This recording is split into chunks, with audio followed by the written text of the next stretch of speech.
pemerintah dalam hal ini Presiden Prabowo sudah menandatangani PP 47 tahun 2024 tentang penghapusan piutang UMKM yang macet. Wah, ada yang bersorak-sorak, ada yang pegangan kepala ya pasti ya. Utang kita dihapus juga Pak, utang properti, investasi properti dihapus. Menurut teman-teman, pendapat teman-teman gimana tentang kebijakan ini?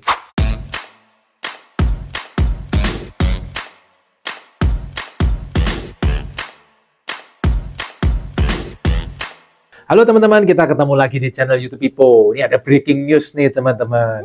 Pemerintah dalam hal ini Presiden Prabowo sudah menandatangani PP 47 tahun 2024 tentang penghapusan piutang UMKM yang macet. Wah, ada yang bersorak-sorak, ada yang pegangan kepala ya pasti ya. Menurut teman-teman termasuk yang sorak-sorak atau yang pegangan kepala? Yang sorak-sorak pasti yang selama ini salah satunya yang kreditnya bermasalah. Wah, dihapus kreditnya yang bermasalah. Tapi mungkin yang sedih, yang pusing, termasuk saya kali ya, yang kreditnya so far baik-baik aja. Waduh, nggak dapat benefit ya. Malah kita berharap kalau bisa. Utang kita dihapus juga Pak, utang properti, investasi properti dihapus. Lihat. Gimana teman-teman termasuk yang sorak-sorak apa yang sedih nih? Menurut teman-teman, pendapat teman-teman gimana tentang kebijakan ini? Kebijakan ini sebenarnya sudah dibahas atau sudah sempat dilemparkan ke masyarakat Agustus tahun lalu ya, 2023. Waktu itu Pak Presiden Jokowi, masih Presiden Jokowi, menurut Menteri UKM waktu itu, Pak Teten, itu mengatakan bahwa akan ada penghapusan kredit di bawah 5 miliar yang macet. Wah, waktu itu saya juga, kredit saya so far baik-baik aja ya. Tahu gitu nggak bayar ya. Tapi di atas 5 miliar sih. Cuman waktu itu saya juga udah mikir, waduh, enak bener ya yang dapat itu. Kebijakan ini teman-teman tentu pro kontra ya. Ada yang pro, ada yang kontra. Efeknya kemana? Sebenarnya pemerintah itu kan berharap dengan adanya penghapusan piutang ini, orang-orang yang tadinya macet bisa kredit lagi. Waduh, nah kalau kredit lagi kira-kira lancar atau enggak? Ya harapan pemerintah pasti lancar lah ya. Tentu teman-teman harus lihat juga peraturan ini ya. Peraturan ini rencananya ada beberapa kriteria. Jadi tidak semua dapat. Jadi kreditnya yang macet itu di bank pemerintah, bank himbara. Dan harus UKM. Kalau UKM perusahaan 500 juta, kalau perorangan 300 juta. Maksimal limit kreditnya. Jadi memang benar-benar untuk UKM. Terus usaha-usaha yang diberikan adalah yang di bidang kelautan, pertanian, perkebunan. Lumayan banyak listnya ya. Plus juga ada yang di luar ini juga. Tadi saya sempat baca-baca ada usaha yang lain seperti busana, industri kreatif, dan sejenisnya. Jadi tidak hanya pertanian ya, tapi ada industri kreatif juga. Utangnya ini yang dihapus rata-rata berusia rentang 10 tahun. Saya belum tahu detailnya ya, maksudnya utang 10 tahun yang lalu, atau kredit yang jangkanya dari sekarang sampai 10 tahun yang lalu. Kemungkinan yang dari sekarang sampai 10 tahun yang lalu, yang macet. Kenapa? Karena di situ disebutkan ini untuk usaha-usaha yang terpengaruh karena bencana alam, gempa bumi, banjir, termasuk COVID-19. Nah, kalau COVID-19 kan belum 10 tahun. Berarti prediksi saya, apakah dari kredit yang baru, yang macet, sampai 10 tahun yang lalu, atau yang macet masih bertahan, tapi waktu COVID ambruk benar-benar. Nah, nanti kita lihat. Detail peraturannya belum muncul teman-teman, tapi yang perlu kita bahas kan plus minusnya. Nah pertama kita mesti lihat dulu teman-teman, ini yang rencananya dihapus adalah hapus tagih teman-teman. Nah teman-teman mesti membedakan hapus buku dengan hapus tagih.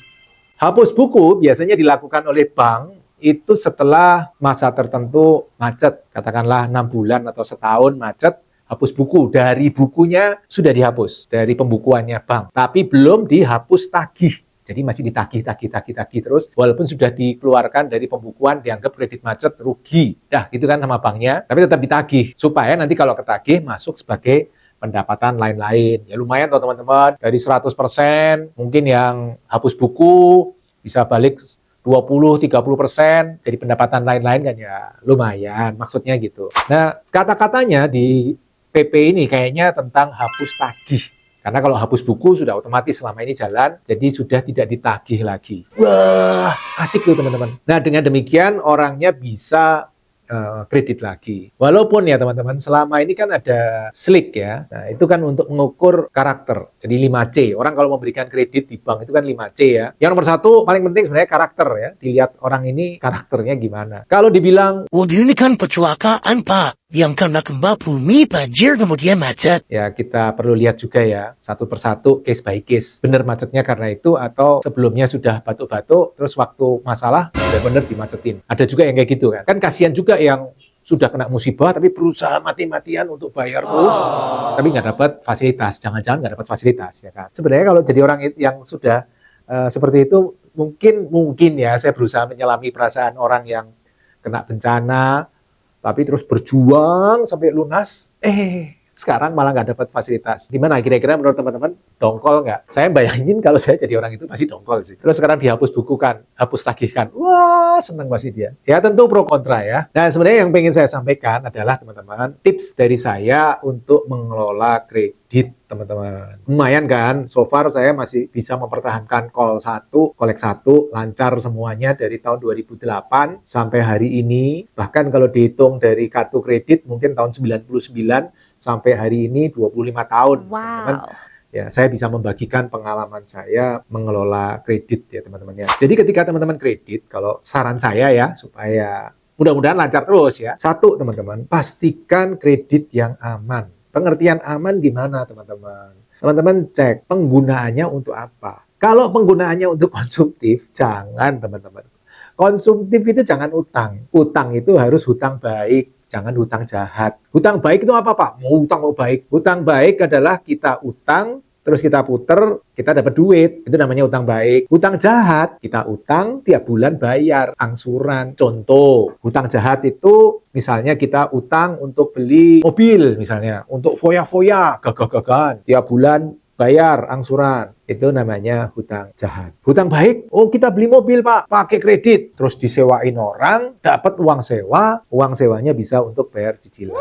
Hutang, tapi dapat duit, karena ternyata sewanya bisa lebih tinggi dari angsuran. Itu namanya hutang baik. Termasuk teman-teman, yang saya bilang hutang tidak aman, itu adalah ketika teman-teman utang atau siapapun utang untuk memulai buka usaha. Pendapat saya, memulai usaha itu tidak boleh dengan hutang. Karena memulai usaha itu resikonya tinggi sekali. Bank pun nggak mau loh. Bank kan minta orang sudah usaha minimal 2 tahun. Karena selama 2 tahun bisa dinilai. Orang ini kira-kira gimana, bertahan nggak? Karena berdasar statistik katanya 90% bisnis rontok di tahun pertama, teman-teman. Ya kita kan sering lihat ya, di sana buka restoran, nggak lama tutup. Di sana buka kedai kopi atau toko es krim atau apapun tutup. Saya pun juga teman-teman, 5 tahun pertama saya bisnis jualan sikat gigi, jualan baterai, jualan piring melamin, jualan popok bayi, jualan alat-alat promosi, jualan pengering baju, jualan peralatan bayi, jualan apa lagi sih? Banyak 10, sekarang 16 ya teman-teman ya. Jadi memang teman-teman, saya bisa mengatakan 9 dari 10 bisnis rontok di tahun pertama. Ya tentu teman-teman bersyukur kalau ada yang orang mulai bisnis terus langsung sukses. Top. Biasanya yang sukses itu karena dia sudah punya dasar yang kuat. Contohnya dia sudah ngerti bisnis itu sebelumnya, sudah bergerak di bidang itu. Itu resikonya lebih rendah daripada kayak saya ya, yang dulu bisnisnya komputer, kerja di perusahaan komputer terus buka bisnis non-komputer. Satu ya tadi ya, bis kredit harus aman teman-teman. Yang kedua teman-teman, jaga nama baik. Nama baik itu nyawa kita teman-teman kalau kita mau pakai kredit. Jangan ngomong, Itu kan dihapus bukukan sama pemerintah. itu kan berapa puluh tahun sekali baru kejadian kali ya. Memang kredit-kredit yang macet dari program-program pemerintah juga banyak ya. Dulu mungkin ada kredit canda kula, kredit investasi kecil. Mungkin yang dulu-dulu juga udah banyak yang macet. Tapi kebijakan penghapus tagih, itu saya lagi cari juga. Zaman dulu ada nggak ya? Zaman Pak Harto ada nggak ya? Zaman Pak SBY ada nggak ya? Zaman Pak Jokowi ada nggak ya? Kayaknya sih belum ada ya. Kalau teman-teman tahu, diinfo ya saya. Ada Pak, kebijakan hapus tagih ada Pak. Coba diinfo ke saya. Saya lagi nyari-nyari juga. Emang dulu pernah ada ya? Kok saya baru tahu ya? Ya, jadi yang pertama teman-teman jaga nama baik. Karena nama baik kalau sekali rusak, teman-teman nggak bisa gede, teman-teman. Ya, kelas-kelasnya mungkin 300 juta, 500 juta, mikro-mikro gitu mungkin masih bisa. Tapi untuk tembus sampai miliaran, 10 miliar, 100 miliar, nama baik mesti dijaga. Jadi jangan pernah berpikir kredit nanti dimacetin aja. Jangan loh teman-teman, ini jahat sekali. Ya, kita mesti berpikir bahwa uangnya itu akan kembali lagi, terus kita bisa muter lagi sehingga jadi besar.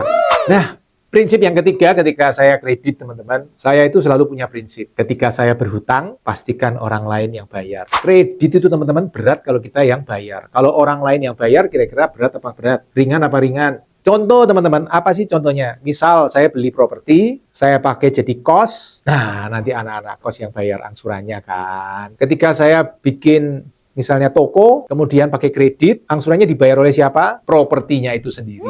Jadi propertinya bisa nyicil sendiri. Itu prinsip saya. Ketika saya berhutang, saya harus memastikan orang lain yang bayar. Uang saya cadangan aja. Kalau nggak penting, nggak usah turun. Di belakang layar aja. Ya, tetap kredit kan tetap ada resiko. Kalau ada masalah, baru uang saya turun. Mudah-mudahan nggak ada masalah. Sampai hari ini masih baik-baik aja. Nah, itu teman-teman pesan dari saya atau saran dari saya untuk kredit macet ini. Semoga teman-teman yang dapat penghapusan kredit ini ke depannya bisa lancar kreditnya dan produktif seperti harapan pemerintah.